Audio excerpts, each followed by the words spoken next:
ನೇರ ಧ್ವನಿಗೆ ತಮ್ಮೆಲ್ಲರಿಗೂ ಆತ್ಮೀಯ ಸ್ವಾಗತ. ನಾನು ನಿಮ್ಮ ಜೊತೆ ಶಂಶುದ್ದೀನ್. ನೇರ ಧ್ವನಿಯಲ್ಲಿ ಏನಿದೆ ಇವತ್ತು ವಿಶೇಷ ನೋಡ್ಕೊಂಡು ಬರೋಣ ಬನ್ನಿ. ರಾಜ್ಯದ ಪ್ರಸಕ್ತ ಪರಿಸ್ಥಿತಿಯಲ್ಲಿ ಒಂದು ಮಹತ್ವದ ಪತ್ರಿಕಾಗೋಷ್ಠಿಯನ್ನು ಕರೆಯಲಾಗಿದೆ. ಇವತ್ತಿನ ಪತ್ರಿಕಾಗೋಷ್ಠಿಯನ್ನು ಉದ್ದೇಶಿಸಿ ಕೇಂದ್ರದ ಬೃಹತ್ ಕೈಗಾರಿಕಾ ಸಚಿವರಾಗಿರ್ತಕ್ಕಂಥ ಮಾಜಿ ಮುಖ್ಯಮಂತ್ರಿಗಳಾಗಿರ್ತಕ್ಕಂಥ ಮಾನ್ಯ ಶ್ರೀ ಕುಮಾರಸ್ವಾಮಿಯವರು ನಮ್ಮ ಮಧ್ಯದಲ್ಲಿದ್ದಾರೆ.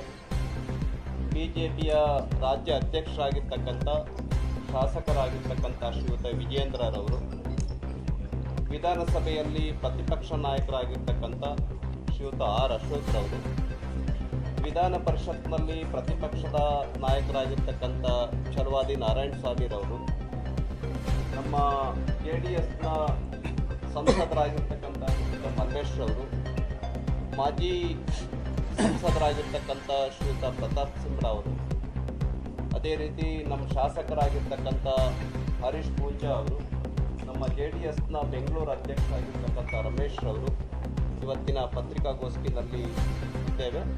ಮೊದಲನೇದಾಗಿ ನಮ್ಮ BJPಯ ಅಧ್ಯಕ್ಷರಾಗಿರ್ತಕ್ಕಂಥ ವಿಜೇಂದ್ರರವರು ಮಾತಾಡ್ತಾರೆ.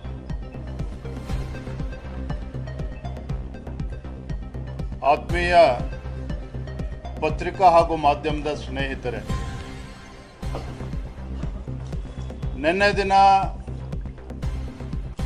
ರಾಜ್ಯ ಸರ್ಕಾರ ಬಹಳ ದೊಡ್ಡ ಮನಸ್ಸನ್ನು ಮಾಡಿ ಏನು ಮೊನ್ನೆ ಸ್ಟ್ಯಾಂಪೇಡ್ ಕಾಲ್ ತುಳಿತಕ್ಕೇನೋ 11 ಜನ ಅಮಾಯಕರು ಮೃತಪಟ್ಟಿದ್ದಾರೆ. ಈ ಘಟನೆಯಲ್ಲಿ ಒಂದು FIR ಅನ್ನು ರಿಜಿಸ್ಟರ್ ಮಾಡಿದ್ದಾರೆ.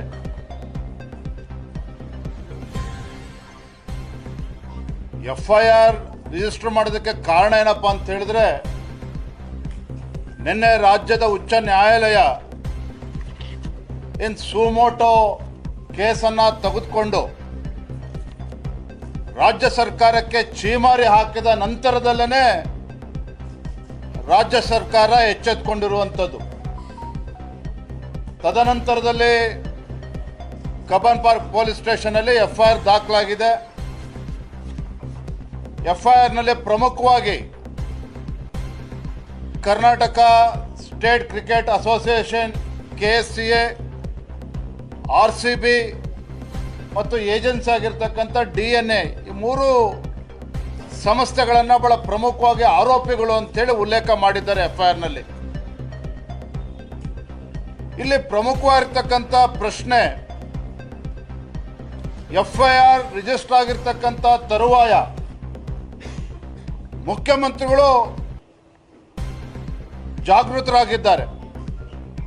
ಹೈಕೋರ್ಟ್ ರಾಜ್ಯ ಸರ್ಕಾರಕ್ಕೆ ಚಾಟಿ ಬೀಸಿದ ನಂತರದಲ್ಲಿ FIR ರಿಜಿಸ್ಟರ್ ಆದಮೇಲೆ ಮುಖ್ಯಮಂತ್ರಿಗಳು ನಿನ್ನೆ ರಾತ್ರಿ ಏಕಾಏಕಿ ಪ್ರೆಸ್ ಮೀಟನ್ನು ಮಾಡಿ ಬ್ಯಾಂಗ್ಳೂರು ಪೊಲೀಸ್ ಕಮಿಷನರ್ ಒಳಗೊಂಡಂತೆ 5 ಜನ ಪೊಲೀಸ್ ಹಿರಿಯ ಅಧಿಕಾರಿಗಳನ್ನು ಅಮಾನತು ಮಾಡಿದ್ದಾರೆ. ಅರ್ಥಾತ್ ರಾಜ್ಯದ ಗೌರವಾನ್ವಿತ ಮುಖ್ಯಮಂತ್ರಿಗಳು ಮೊನ್ನೆ ನಡೆದಂಥ ದುರ್ಘಟನೆಯನ್ನು 11 ಜನ ಪ್ರಾಣ ಕಳೆದುಕೊಂಡಿದ್ದಾರೆ. ರಾಜ್ಯ ಸರ್ಕಾರ ಒಂದು ಹೊಣೆ ತಪ್ಪಾಗಿದೆ ಅನ್ನೋದನ್ನು ಒಪ್ಕೊಂಡಿದ್ದಾರೆ. ಆದರೆ ತಮ್ಮ ಹುಳುಕನ್ನು, ತಮ್ಮ ತಪ್ಪನ್ನು ಮುಚ್ಚಿ ಹಾಕಿಕೊಳ್ತಕ್ಕಂಥ ಸಲುವಾಗಿ ಪೊಲೀಸರನ್ನ ಹರಕೆಯ ಕುರಿಯಾಗಿ ಇವತ್ತು ರಾಜ್ಯ ಸರ್ಕಾರ ಮಾಡಿಕೊಂಡಿದೆ. ಯಾಕೆ ಮಾತನ್ನು ಹೇಳ್ತಾ ಇದ್ದೇನೆ ಅಂತ ಹೇಳಿದ್ರೆ, ಇವತ್ತು ಎಲ್ಲರೂ ಕೂಡ ಇವತ್ತು ದೇಶದಲ್ಲಿ ರಾಜ್ಯದಲ್ಲೂ ಚರ್ಚೆ ಆಗ್ತಾ ಇರುವಂಥದ್ದು, ಮತ್ತು ಸ್ವತಃ ಮುಖ್ಯಮಂತ್ರಿಗಳೇ ಹೇಳಿದ್ದಾರೆ, ನಾವು 30-40 ಸಾವಿರ ಜನ ಸೇರ್ತಾರೆ ಅಂತ ಅಂದ್ಕೊಂಡಿದ್ವಿ, 2-3 ಲಕ್ಷ ಜನ ಬಂದರು, ನಾವು ನಿರೀಕ್ಷೆ ಮಾಡಿರಲಿಲ್ಲ ಅಂದರೆ ಇಂಟೆಲಿಜೆನ್ಸ್ ಫೇಲ್ಯೂರ್ ಇತ್ತು ಅನ್ನೋದನ್ನು ಸ್ವತಃ ಮುಖ್ಯಮಂತ್ರಿಗಳು ಒಪ್ಕೊಂಡಿದ್ದಾರೆ. ಮಾನ್ಯ ಮುಖ್ಯಮಂತ್ರಿಗಳೇ, 5 ಜನ ಪೊಲೀಸ್ ಅಧಿಕಾರಿಗಳನ್ನು ಅಮಾನತು ಮಾಡಿದ್ದೀರಿ, ಬೆಂಗಳೂರು ಪೊಲೀಸ್ ಕಮಿಷನರ್ನು ಕೂಡ ಅಮಾನತು ಮಾಡಿದ್ದೀರಿ. ಆದರೆ ಇಲ್ಲಿ ಪ್ರಮುಖವಾಗಿ ಎದ್ದು ಕಾಣ್ತಾ ಇರ್ತಕ್ಕಂಥದ್ದು, there was failure on the part of the intelligence. ಯಾಕೆ ಇಂಟೆಲಿಜೆನ್ಸ್ ಇರ್ತಕ್ಕಂಥ ಅಧಿಕಾರಿಗಳನ್ನು ನೀವು ಅಮಾನತು ಮಾಡಿಲ್ಲ? ಯಾಕೆ ಅಮಾನತು ಮಾಡಿಲ್ಲ ಅಂತ ಹೇಳಿದ್ರೆ, ಇಂಟೆಲಿಜೆನ್ಸಲ್ಲಿರ್ತಕ್ಕಂಥ ಅಧಿಕಾರಿಗಳನ್ನು ಅಮಾನತು ಮಾಡಿದರೆ ಅವರ ಬುಡಕ್ಕೆ ಬರ್ತದೆ, ಮುಖ್ಯಮಂತ್ರಿಗಳ ಬುಡಕ್ಕೆ ಬರ್ತದೆ. ಇದು ಕಾರಣ ಏನಪ್ಪ ಅಂತ ಹೇಳಿದ್ರೆ, ಇಂಟೆಲಿಜೆನ್ಸ್ ಡಿಪಾರ್ಟ್ಮೆಂಟ್ ಏನಿದೆ ಸ್ವತಃ ಮುಖ್ಯಮಂತ್ರಿಗಳ ಅಡಿಯಲ್ಲಿ ಬರ್ತದೆ. He is holding that portfolio. ಹಾಗಾಗಿ ಮುಖ್ಯಮಂತ್ರಿಗಳು ಯಾವುದೋ ಹಿರಿಯ ಪೊಲೀಸ್ ಅಧಿಕಾರಿಗಳನ್ನು ಸ್ಕೇಪ್ ಗೋಟ್ ಮಾಡಿ, ಹರಕೆ ಕುರಿ ಮಾಡಿ, ಇವರು ಅದನ್ನ ತಪ್ಪಿಸ್ಕೊಳ್ತಕ್ಕಂಥ ಒಂದು ಷಡ್ಯಂತ್ರ ಮುಖ್ಯಮಂತ್ರಿಗಳೇ ಮಾಡ್ತಾ ಇದ್ದಾರೆ. ಕಾಂಗ್ರೆಸ್ ಪಕ್ಷದ ಹಿರಿಯ ಮುಖಂಡ BK ಹರಿಪ್ರಸಾದ್ ಇವತ್ತು ಪ್ರಶ್ನೆ ಮಾಡಿದ್ದಾರೆ, ಯಾತಕ್ಕೆ ಬೇಕಿದ್ರು ಸರ್ಕಾರದವರಿಗೆ RCB ಮ್ಯಾಚ್ ಗೆದ್ದಿದೆ ಅಂತ ಹೇಳಿ ರಾಜ್ಯ ಸರ್ಕಾರ ಯಾಕೆ ಇದನ್ನ ಸಂಭ್ರಮಾಚರಣೆ ಮಾಡಬೇಕಾಗಿತ್ತು? ಅವಶ್ಯಕತೆ ಏನಿತ್ತು ರಾಜ್ಯ ಸರ್ಕಾರಕ್ಕೆ? 11 ಜನ ಪ್ರಾಣ ಕಳೆದುಕೊಂಡಿದ್ದಾರೆ, ಅದು ಯಾರು ಹೊಣೆಗಾರರು ಅಂತ ತಾವು ಕೇಳಿದ್ರೆ ರಾಜ್ಯ ಸರ್ಕಾರ ಉತ್ತರ ಕೊಡಬೇಕು ಅಂತೇಳಿ ಕಾಂಗ್ರೆಸ್ ಪಕ್ಷದ ಹಿರಿಯ ಮುಖಂಡ BK ಹರಿಪ್ರಸಾದ್ ಕೂಡ ಹೇಳಿದ್ದಾರೆ. ಎರಡನೇ ವಿಚಾರ, ಇವತ್ತು ಪೊಲೀಸ್ ಅಲ್ಲಿ ಕಬ್ಬನ್ ಪಾರ್ಕ್ ಪೊಲೀಸ್ ಸ್ಟೇಷನ್ ಅಲ್ಲಿ FIR ರಿಜಿಸ್ಟರ್ ಮಾಡಿ KSCA, DNA, ಅದೇ ರೀತಿ RCBನ ಅಪರಾಧಿಗಳು ಅಂತೇಳಿ ಮಾಡಿದ್ದಾರೆ. ಆದರೆ ನಿಜವಾದ ಅಪರಾಧಿಗಳು ಇವತ್ತೇನು 11 ಜನ ಆ ದುರಂತದಲ್ಲಿ ಪ್ರಾಣ ಕಳೆದುಕೊಂಡಿದ್ದಾರೆ. ನಿಜವಾದ ಆರೋಪಿಗಳು ಯಾರು ಅಂತ ಹೇಳಿದ್ರೆ ಸ್ವತಃ ಮುಖ್ಯಮಂತ್ರಿಗಳು, ರಾಜ್ಯದ ಮುಖ್ಯಮಂತ್ರಿಗಳು ಸಿದ್ದರಾಮಯ್ಯನವರು. ಇದು ಆರೋಪಿ ನಂಬರ್ 1, ಅಕ್ಯೂಸ್ ನಂಬರ್ 1. ಆರೋಪಿ ನಂಬರ್ 2, ಅಕ್ಯೂಸ್ ನಂಬರ್ 2 ಸ್ವತಃ DK ಶಿವಕುಮಾರ್, ರಾಜ್ಯದ ಉಪಮುಖ್ಯಮಂತ್ರಿಗಳು. ಆರೋಪಿ ನಂಬರ್ 3 ಮಾನ್ಯ ಗೃಹ ಸಚಿವರು ಪರಮೇಶ್ವರ್ ಅವರು. ಹಾಗಾಗಿ ನಿನ್ನೆ FIR ರಿಜಿಸ್ಟರ್ ಆಗಿದೆ. ನಿಜವಾಗ್ಲೂ ಕೂಡ ಪೊಲೀಸರು ಪ್ರಾಮಾಣಿಕವಾಗಿ ತನಿಖೆ ಮಾಡಲೇಬೇಕು ಅಂತ ಹೇಳಿದ್ರೆ ಅಕ್ಯೂಸ್ ನಂಬರ್ 1, 2, 3 ಆಗಿ ಮುಖ್ಯಮಂತ್ರಿಗಳು, ಉಪಮುಖ್ಯಮಂತ್ರಿಗಳು, ಗೃಹ ಸಚಿವರನ್ನ ಅವ್ರು ಮಾಡಬೇಕಾಗ್ತದೆ. ಅದನ್ನು ಬಿಟ್ಟು ಕೇವಲ ಏಜೆನ್ಸಿಗಳನ್ನ KSCAನ RCBನ ಮಾಡಿದ್ರೆ ಸಾಕಾಗೋದಿಲ್ಲ. ಸ್ವತಃ ಮುಖ್ಯಮಂತ್ರಿಗಳೇ ಟ್ವೀಟ್ ಮಾಡಿದ್ರು. ಏನು ಹೇಳಿದ್ದಾರೆ ಮುಖ್ಯಮಂತ್ರಿಗಳು? ನಿನ್ನೆ ನಡೆದ IPL ಫೈನಲ್ ಪಂದ್ಯದಲ್ಲಿ ಗೆದ್ದು ಬೀಗಿದ ಕರ್ನಾಟಕದ ಹೆಮ್ಮೆಯ RCB ತಂಡಕ್ಕೆ ಅಭಿನಂದನೆಗಳು. ರಾಜ್ಯ ಅತ್ಯಂತ ಹೆಮ್ಮೆ ಹಾಗೂ ಖುಷಿ ಪಡುವಂತಹ ಕೆಲಸವನ್ನ RCB ತಂಡ ಮಾಡಿದ್ದು, ಅವರನ್ನು ಇಂದು ಸಂಜೆ 4 ಗಂಟೆಗೆ ವಿಧಾನಸೌಧದ ಭವ್ಯ ಮೆಟ್ಟಲುಗಳ ಮೇಲೆ ಅಭಿನಂದಿಸಿ ಸನ್ಮಾನಿಸಲಿದ್ದೇವೆ. ಈ ಐತಿಹಾಸಿಕ ಕ್ಷಣದಲ್ಲಿ ನೀವು ಭಾಗಿಯಾಗಿ ಅಂತೇಳಿ ಸ್ವತಃ ಮುಖ್ಯಮಂತ್ರಿಗಳೇ ಕರೆಯನ್ನು ಕೊಟ್ಟಿದ್ದಾರೆ. ಯಾಕಿದನ್ನು ಇಲ್ಲಿ ಉಲ್ಲೇಖ ಮಾಡ್ತಾ ಇದ್ದೇನೆ ಅಂತ ಹೇಳಿದ್ರೆ, ಏನು 3ನೇ ತಾರೀಕು RCB ಫೈನಲ್ಸ್ ಗೆದ್ದ ನಂತರದಲ್ಲಿ ಅವತ್ತು ಸಂಜೆನೆ, ಅಂದರೆ ಮ್ಯಾಚ್ ಆಗೋಕ್ಕೂ ಮುಂಚೆ ಸಂಜೆನೆ KSCA ಮತ್ತು RCB ಕಡೆಯಿಂದ ಮತ್ತು DNA ಏಜೆನ್ಸಿ ಕಡೆಯಿಂದ ಕಬ್ಬನ್ ಪಾರ್ಕ್ ಪೊಲೀಸ್ ಸ್ಟೇಷನ್ಗೆ ಹೋಗ್ತಾರೆ. ಅಲ್ಲಿ ಮನವಿ ಕೊಡ್ತಾರೆ, ನಾವು ನಾಳೆ ಸೆಲೆಬ್ರೇಷನ್ ಮಾಡಬೇಕಾಗಿದೆ, ಅನುಮತಿ ಕೊಡಬೇಕು ಅಂತೇಳಿ ಕೇಳ್ತಾರೆ. ಲಿಖಿತವಾಗಿ ಉತ್ತರ ಕೊಟ್ಟಿದ್ದಾರೆ, ನಾಳೆ ನಾವು ಸಂಭ್ರಮಾಚರಣೆ ಕೊಡೋದಕ್ಕೆ ಅವಕಾಶ ಆಗೋದಿಲ್ಲ. ಲಕ್ಷೋಪಲಕ್ಷ ಸಂಖ್ಯೆಯಲ್ಲಿ ಅಭಿಮಾನಿಗಳು ಬರ್ತಾರೆ, RCB ಅಭಿಮಾನಿಗಳು ಬರ್ತಾರೆ ಅಂತೇಳಿ ಅಲ್ಲಿ ಕಬ್ಬನ್ ಪಾರ್ಕ್ ಪೊಲೀಸ್ ಸ್ಟೇಷನ್ ಅಧಿಕಾರಿಗಳು ಮುಚ್ಚಳಿಕೆಯನ್ನು ಬರೆದು ಕೊಟ್ಟಿದ್ದಾರೆ. ಆದರೆ ಎದ್ದಿರ್ತಕ್ಕಂಥ ಪ್ರಶ್ನೆ, RCB ಮತ್ತು KSCA ಪರ್ಮಿಷನ್ ಕೇಳಿದಾಗ ಪೊಲೀಸ್ ಇಲಾಖೆಯಲ್ಲಿ ಪರ್ಮಿಷನ್ ಕೊಟ್ಟಿಲ್ಲ. ಲಕ್ಷ ಸಂಖ್ಯೆಯಲ್ಲಿ ಬರ್ತಾರೆ, ನಮಗೆ ಕಂಟ್ರೋಲ್ ಮಾಡೋದಕ್ಕೆ ಆಗೋದಿಲ್ಲ ಅಂತೇಳಿ, ತರಾತುರಿಯಲ್ಲಿ ಮಾಡೋದಕ್ಕಾಗೋಲ್ಲ ಅಂತ ಹೇಳಿದ್ದಾರೆ. ಇಷ್ಟು ಸ್ಪಷ್ಟತೆ ಪೊಲೀಸ್ ಇಲಾಖೆಗೆ ಇದ್ದಾಗ ಲಕ್ಷ ಸಂಖ್ಯೆಯಲ್ಲಿ ಬರ್ತಾರೆ ಅಂತೇಳಿ ಗೊತ್ತಿದ್ದು ಸಹ ರಾಜ್ಯ ಸರ್ಕಾರಕ್ಕೆ ಯಾರು ಅನುಮತಿ ಕೊಟ್ಟರಾಗಾದ್ರೆ? ವಿಧಾನಸೌಧದ ಮುಂದೆ ಸಂಭ್ರಮಾಚರಣೆ ಮಾಡೋದಕ್ಕೆ ಅಲ್ಲೂ ಕೂಡ ಲಕ್ಷ ಸಂಖ್ಯೆಯಲ್ಲಿ RCB ಅಭಿಮಾನಿಗಳು ಬಂದಿದ್ರು ವಿಧಾನಸೌಧದ ಹತ್ತಿರ, ಅವ್ರಿಗೆ ಯಾರು ಪರ್ಮಿಷನ್ ಕೊಟ್ಟರಾಗಾದ್ರೆ? ಮೂರನೇ ವಿಚಾರ, ಚಿನ್ನಸ್ವಾಮಿ ಸ್ಟೇಡಿಯಂ ಅಲ್ಲಿ ಪರ್ಮಿಷನ್ ನಾವು ಕೊಟ್ಟಿರಲಿಲ್ಲ, ಇಲ್ಲೀಗಲ್ ಆಗಿ ಅಲ್ಲಿ ಜನ ಸೇರಿಸಿದ್ದಾರೆ, ಹಾಗಾಗಿ ನಾವು FIR ರಿಜಿಸ್ಟರ್ ಮಾಡ್ತಾ ಇದ್ದೇವೆ ಅಂತೇಳಿ ಪೊಲೀಸರು ಹೇಳಿದ್ದಾರೆ. ಅಲ್ಲಿ ಪರ್ಮಿಷನ್ ಇಲ್ಲದೆ ಇದ್ರೂ ಸಹ ರಾಜ್ಯದ ಉಪಮುಖ್ಯಮಂತ್ರಿಗಳು DK ಶಿವಕುಮಾರ್ ಅವರು ಚಿನ್ನಸ್ವಾಮಿ ಸ್ಟೇಡಿಯಂಗೆ ಹೋಗಿ ಅಲ್ಲಿ ಸಂಭ್ರಮಾಚರಣೆಯಲ್ಲಿ ಯಾಕೆ ಭಾಗವಹಿಸಿದ್ರು, ಅಲ್ಲಿ ಹೋಗಿ ಯಾಕೆ ಕಪ್ಪಿಡ್ಕೊಂಡು ಮುತ್ತಿಡ್ತಕ್ಕಂಥ ಕೆಲಸ ರಾಜ್ಯದ ಉಪಮುಖ್ಯಮಂತ್ರಿಗಳು ಮಾಡಿದ್ರು? ಈ ರೀತಿ ಹಲವಾರು ಪ್ರಶ್ನೆಗಳು ಇವತ್ತು ಪ್ರಶ್ನೆಯಾಗಿ ಉಳಿದುಕೊಂಡಿದೆ. ಆ 11 ಜನ ಅಮಾಯಕರ ಜೀವ ಇವತ್ತೇನು ಹೋಗಿದೆ, ಇದಕ್ಕೆ ನ್ಯಾಯ ಸಿಗಬೇಕು ಅಂತ ಹೇಳಿದ್ರೆ ಮುಖ್ಯಮಂತ್ರಿಗಳು ಪೊಲೀಸ್ ಅಧಿಕಾರಿಗಳನ್ನು ಹರಕೆಯ ಕುರಿಯನ್ನಾಗಿ ಮಾಡುವ ಬದಲಾಗಿ ಇವತ್ತು ತಾವೇ ಜವಾಬ್ದಾರಿಯನ್ನು ಹೊತ್ತು ನೈತಿಕ ಹೊಣೆಗಾರಿಕೆಯನ್ನು ಹೊತ್ತು ರಾಜ್ಯದ ಮುಖ್ಯಮಂತ್ರಿಗಳು, ಉಪಮುಖ್ಯಮಂತ್ರಿಗಳು, ಗೃಹ ಸಚಿವರು ತಮ್ಮ ಸ್ಥಾನಕ್ಕೆ ರಾಜೀನಾಮೆ ನೀಡಬೇಕು ಅಂತೇಳಿ ನಾನು ಮತ್ತೊಮ್ಮೆ ಆಗ್ರಹ ಪಡಿಸ್ತಾ ಇದ್ದೇನೆ. ಇವತ್ತು ರಾಜ್ಯದ ಜನರಲ್ಲಿ ಯಾವ ರೀತಿ ಇವತ್ತು ವಾತಾವರಣ ನಿರ್ಮಾಣ ಆಗಿದೆ ಅಂತ ಹೇಳಿದ್ರೆ, ನಾನು ಇವತ್ತು ಬೆಳಗ್ಗೆ ಉಪ್ಪಾರ್ ಪೊಲೀಸ್ ಸ್ಟೇಷನ್ ಹತ್ರ ಹಾಗೆ ಪಾಸ್ ಆಗ್ತಾ ಇದೆ. ಒಬ್ಬ ಆಟೋ ಚಾಲಕನನ್ನು ಮಾತನಾಡಿಸ್ತಾನೆ. ಏನು ಹೇಳಿದೆ ಇವತ್ತು ಅಂತ ಹೇಳಿದ್ರೆ, ಏನ್ರಿ ವಿರೋಧ ಪಕ್ಷದವ್ರು ನೀವು ಇದೀರಿ, ಪಾಪ 11 ಜನ ಅಮಾಯಕರು ಪ್ರಾಣ ಕಳೆದುಕೊಂಡಿದ್ದಾರೆ, ಈ ದರಿದ್ರ ಕಾಂಗ್ರೆಸ್ ಸರ್ಕಾರನ ಕಿತ್ ಬಿಸಾಕ್ಬೇಕು ನೀವು ಅಂದರೆ this is the mood of the common man, not only in Karnataka, in the entire country. ಹಾಗಾಗಿ ಇದನ್ನು ಅರ್ಥ ಮಾಡಿಕೊಂಡು ಮುಖ್ಯಮಂತ್ರಿಗಳು ನೈತಿಕ ಹೊಣೆಯನ್ನು ಹೊತ್ತು ರಾಜೀನಾಮೆ ನೀಡಬೇಕು ಅಂತೇಳಿ ಮತ್ತೊಮ್ಮೆ ಸಂದರ್ಭದಲ್ಲಿ ಆಗ್ರಹವನ್ನು ನಾನು ಮಾಡ್ತಾ ಇದ್ದೇನೆ.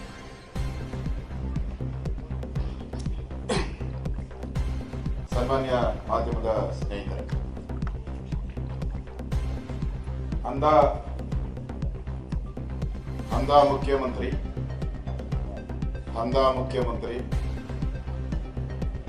ಅಂಧ ದರ್ಬಾರ್, ಅಂಧ ರಾಜ್ಯವನ್ನ ಮಾಡಿದಂತ,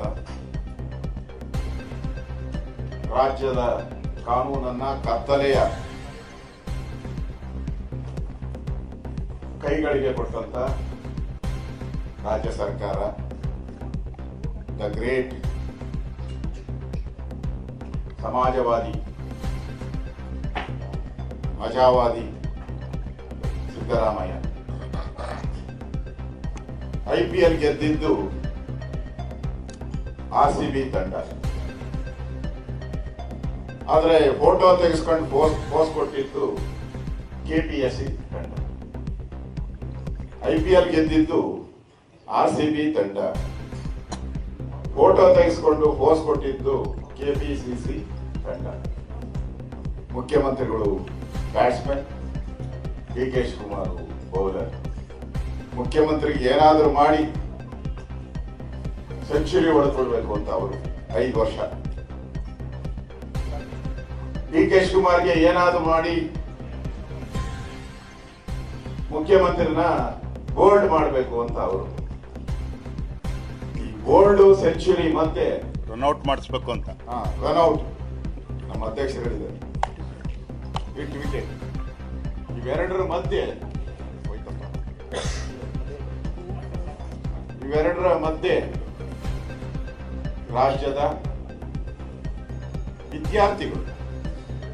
ರಾಜ್ಯದ ವಿದ್ಯಾರ್ಥಿಗಳು ಇಂಜಿನಿಯರಿಂಗು, ಡಾಕ್ಟ್ರು 11 ಜನರ ಬಲಿಯಾಗಿದೆ. ಹಿಟ್ ವಿಕೆಟ್ ಆಗಿದ್ದು ರಾಜ್ಯದ ಜನ, ನಾವು. ಇವ್ರಿಗೆ ಕ್ರಿಕೆಟ್ ಬಗ್ಗೆ ACBನೂ ಗೊತ್ತಿದ್ದಂಗಿಲ್ಲ ಇವರಿಗೆ. ನನಗೆ ACB ರಚನೆ ಮಾಡಿದ್ ಗೊತ್ತು ಮುಖ್ಯಮಂತ್ರಿಗಳಿಗೆ, ಉಪಮುಖ್ಯಮಂತ್ರಿ. ಲೋಕಾಯುಕ್ತ ತೆಗೆದಾಕಿ ACBನ ರಚನೆ ಮಾಡಿದ್ದು ಗೊತ್ತು. ABCDನೂ ಗೊತ್ತಿಲ್ಲ ಇವರಿಗೆ ಕ್ರಿಕೆಟ್ ಬಗ್ಗೆ. ಏನು ಇಡೀ KPCC ತಂಡ ಮೈದಾನಕ್ಕೆ ಇಳಿದು ಬ್ಯಾಟಿಂಗು ಫೀಲ್ಡಿಂಗ್ ಮಾಡಿದ ರೀತಿ ನಾನು ನೋಡ್ತಾ ಇದ್ದೆ. ಅವ್ರ್ಯಾರೋ ಕ್ಯಾಪ್ಟನ್ಗೆ ಕೈ ಕೊಟ್ಟು ಆ ಟ್ರೋಫಿನ ಎತ್ಕೊಂಡು ಹೋಗ್ತಾರೆ ಅಂತ, ಆ ಟ್ರೋಫಿ ಅವ್ರ ಕೈಗೆ ಸಿಗ್ಲೇ ಇಲ್ಲಣ್ಣ, ಬೇರೆ ಇವ್ರ ಕೈಲೇ ಓಡಾಡ್ತಾ ಇತ್ತು. ಆ ಕೂಲಿಂಗ್ ಗ್ಲಾಸು ಅವ್ರ ಕುಟುಂಬದವರೆಲ್ಲ ಕೂಲಿಂಗ್ ಗ್ಲಾಸ್ಗಳು ಹಾಕೊಂಡು ಫೋಟೋಗಳು ತಗೊಂಡು ಆ ಕಪ್ಗಳಿಗೆ ಇಟ್ಟಿದ್ದೆ. ಪಾಪ ಆಡದವರು ಕಷ್ಟ ಬಿದ್ದು ಬೆವರು ಸುರಿಸಿ ವರ್ಷಾನ್ಗಟ್ಲೆ ಟ್ರೈನಿಂಗ್ ತಗೊಂಡು ಕಾಲು ಮುರ್ಕೊಂಡು ಕೈ ಮುರ್ಕೊಂಡು ಆಟ ಆಡಿದವರು ಕಾಣೆ ಆಗೋಟ್ರು. ಇಂದ ತಳ್ಳಿಬಿಟ್ರು ಅವ್ರನ್ನ, ಹೊರಟೋಗ್ಬಿಟ್ರು ಅವ್ರನ್ನೆಲ್ಲ.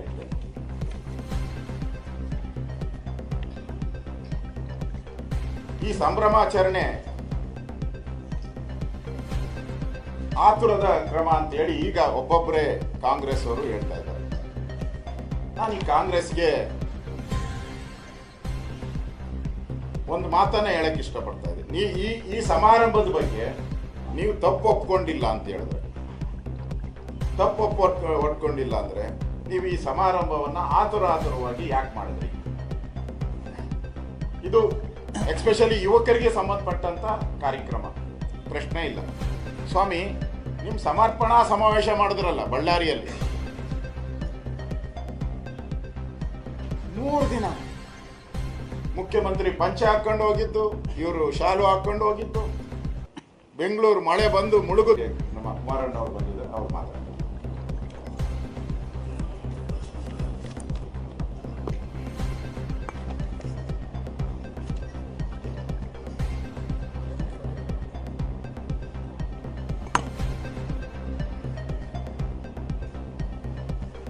ಎಲ್ಲ ನಮ್ಮ ಮಾಧ್ಯಮದ ಸ್ನೇಹಿತರಿಗೆ ಅಶೋಕನಿಗೆ ಮೈಕ್ ಇದ್ದಾಗ ನಡೀತದೆ, ಪಿ ಜಿಗೂ ಅಶೋಕ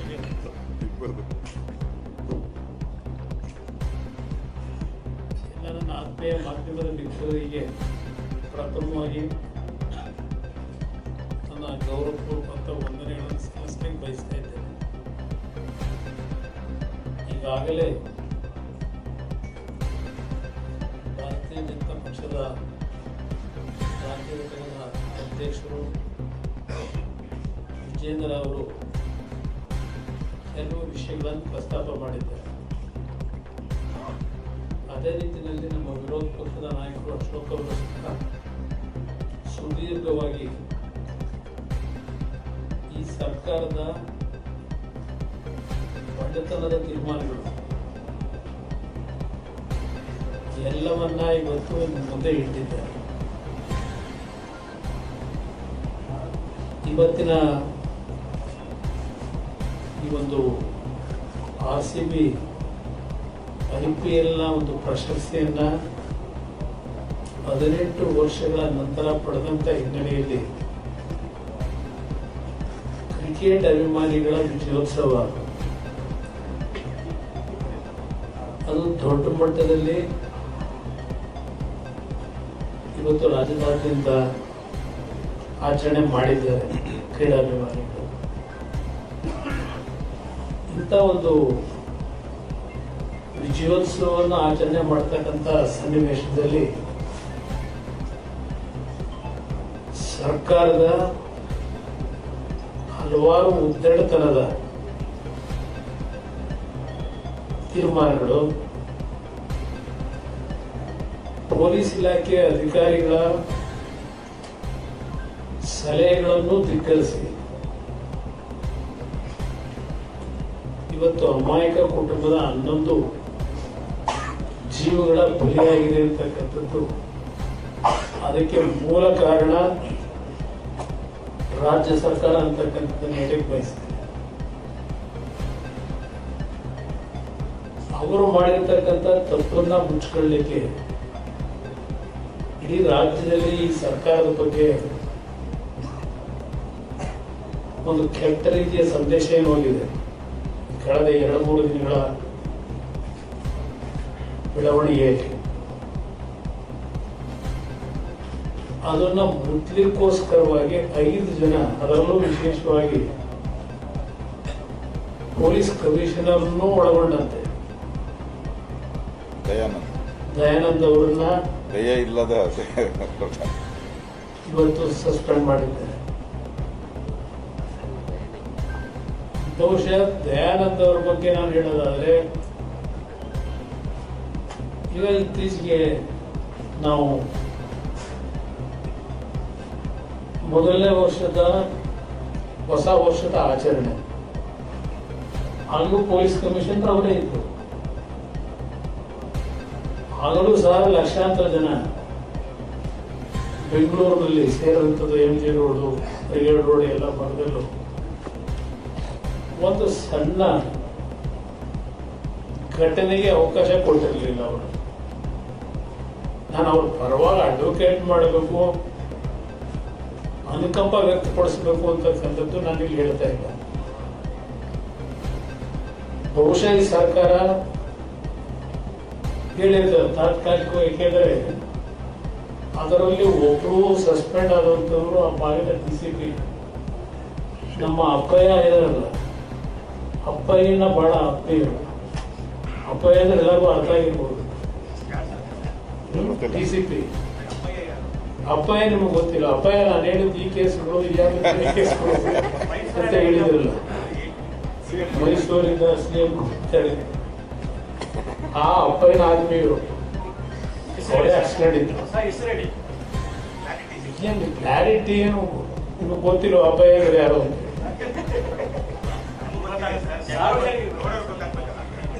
ಅವರೇ ಪಾಪ ಅವ್ರು ನಾಚಿಕೊಂಡಿದ್ರು ಶೇಖರ್ ಅವ್ರನ್ನೂ ಸಸ್ಪೆಂಡ್ ಮಾಡಿದ್ದಾರೆ. ಬಟ್ ಹೇಳಿರ್ತಾರೆ ಒಂದು 15 ದಿವಸವೋ 1 ತಿಂಗಳು ಇದು ಮರೆಯೋವರೆಗೆ ಸಸ್ಪೆಂಡ್ ಅಂತ ಒಂದು ನಾಟಕ ಮಾಡಿರ್ತೀವಿ, ಬೇಜಾರು ಮಾಡ್ಕೋಬೇಡಿ. ಇದೆಲ್ಲ ಜನಮಾನಸದಲ್ಲಿ ಮರೆತ ಮೇಲೆ ಮತ್ತೆ ಪುನಃ ನಿಮ್ಮನ್ನ ಇನ್ನೂ ಹೆಚ್ಚಿನ ಪ್ರಮೋಷನ್ ಕೊಟ್ಟು ಹೆಚ್ಚುವರಿ ಹುದ್ದೆ ಕೊಡ್ತೀವಿ ಅಂತ ಹೇಳಿ ಅಲ್ಲಿವರೆಗೂ ಸ್ವಲ್ಪ ಮೌನದಲ್ಲಿದೆ ಅಂತ ಹೇಳಿದ್ದು ನನ್ನ ಅಭಿಪ್ರಾಯ. ಕೆಲವು ನಡವಳಿಕೆ ಗೊತ್ತಿದೆ ನನಗೆ, ಇವ್ರು ಯಾವ ಥರ ನಡ್ಕೊತಿದ್ದಾರೆ ಅಂತ. ಇಲ್ಲಿ ಪ್ರಶ್ನೆ ನಾನು ಸರ್ಕಾರಕ್ಕೆ ಕೇಳ್ತಕ್ಕಂಥದ್ದು 2 ವಿಷಯ. FIR ಅಲ್ಲಿ ಏನು ಬರೆದಿದ್ದಾರೆ, FIR ಅಲ್ಲಿ ನಿಮ್ಮ RCB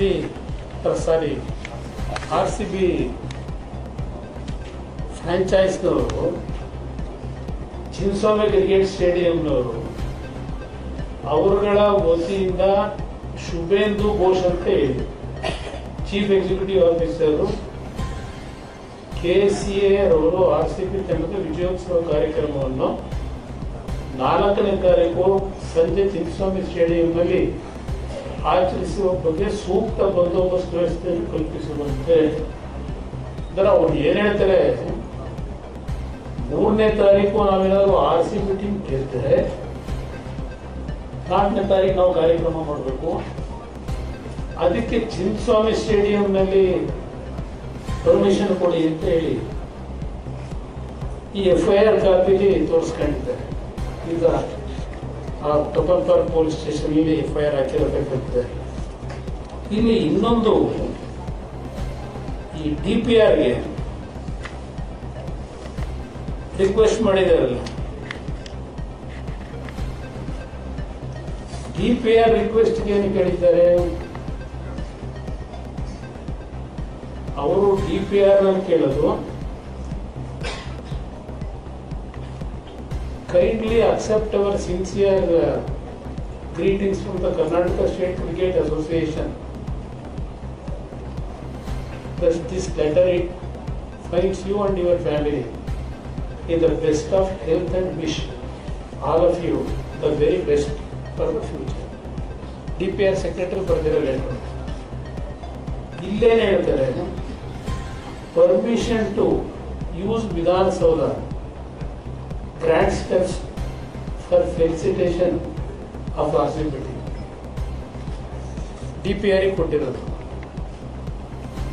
ವಿಧಾನಸೌಧದಲ್ಲಿ ನಾವು ಕುಂಭಾವಳಿ ಮಾಡಲಿಕ್ಕೆ ಪರ್ಮಿಷನ್ ಕೊಡಿ ಅಂತ DPR. ಈ ಕಂಪ್ಲೇಂಟ್ ಅಲ್ಲಿ KCA ಸ್ಟೇಡಿಯಂನ ಪರ್ಮಿಷನ್ ಕೇಳಿದ್ವಿ ಅಂತ ಪೊಲೀಸರ ಬರ್ಕೊಂಡವ್ರೆ. ಹಾಗಿದ್ರೆ ಮೊದಲೇ ವಿಧಾನಸೌಧ ಮುಂಭಾಗ KCA ಸ್ಟೇಡಿಯಂ 2 ಕಡೆ ಮಾಡತಕ್ಕಂಥ ನಿರ್ಧಾರ ಮಾಡಿದ್ರ. ಇಲ್ಲಿ ಪ್ರಶ್ನೆ, ಇಲ್ಲೆಲ್ಲ ಬರ್ಕೊಂಡು ಹೋಗಿದ್ದಾರೆ FIR ಕಾಪಿ, ಏನೇನಾಯಿತು ಅಂತ. ಪೊಲೀಸ್ ಅಧಿಕಾರಿಗಳು ಬೆಳಗಿನ ಜಾವ ಅದು ಒಪ್ಪುಗಂತ ಈ ಸರ್ಕಾರಕ್ಕೆ ಇವತ್ತು ಅವ್ರು ಮಾಡಿದಂಥ ಅಚಾತುರ್ಯದಿಂದ ಆಗಿರ್ತಕ್ಕಂಥ ಈ ಘಟನೆ. ಇಲ್ಲಿ ದುಡ್ಡಿನ ವ್ಯಾಲ್ಯೂ ಮುಖ್ಯ ಅಲ್ಲ, ನಾವು ಜೀವಕ್ಕೆ ದುಡ್ಡು ಕಟ್ಟಲಿಕ್ಕಾಗಲ್ಲ, ವ್ಯಾಲ್ಯೂ ಕಟ್ಟಲಿಕ್ಕಾಗಲ್ಲ. ಆದರೂ ಮಾನವೀಯತೆ ದೃಷ್ಟಿಯಿಂದ ಆ ಕುಟುಂಬಗಳ ಪರಿಸ್ಥಿತಿ ಏನಿದೆ ಅದರ ಮೇಲೆ ಇವತ್ತು ನಮ್ಮ ಅಶೋಕ್ ಅವರು ಹೇಳ್ತಾ ಇದ್ದಲ್ಲ, ಹರಿಪ್ರಸಾದ್ 1 ಕೋಟಿ ಕೊಡ್ಲಿ ಅಂತ ಹೇಳಿದ್ರು. ಮಾಡಿದ್ರೆ ತಪ್ಪುಗ ತೀರ್ಮಾನ ಮಾಡಲಿಲ್ಲ. ಸರ್, ನೀವೆಲ್ಲ ಮೈತ್ರಿ ಇದ್ದೀರಿ, ನಿಮ್ಮ ಅಪೋಸಿಷನ್ ಲೀಡರ್ಗೆ ಸಲಹೆ ಕೊಡ್ತೀರಾ? ಇದೇನಾದ್ರು ವಿಶೇಷ ಅಧಿವೇಶನ ಕರೆದು ಸಾಕಷ್ಟು ಗೊಂದಲ ಇದೆ, ಸಾಕಷ್ಟು ಪ್ರಶ್ನೆ ಇದೆ, ಜನರು ಎಲ್ಲ ಗೊತ್ತಾಗಬೇಕಾಗುತ್ತೆ. ಪತ್ರಿಕಾಗೋಷ್ಠಿ ಮಾಡೋದ್ರಿಂದ ಎಲ್ಲವೂ ಬಗೆಹರಿಯೋದಿಲ್ಲ. ವಿಶೇಷ ಅಧಿವೇಶನ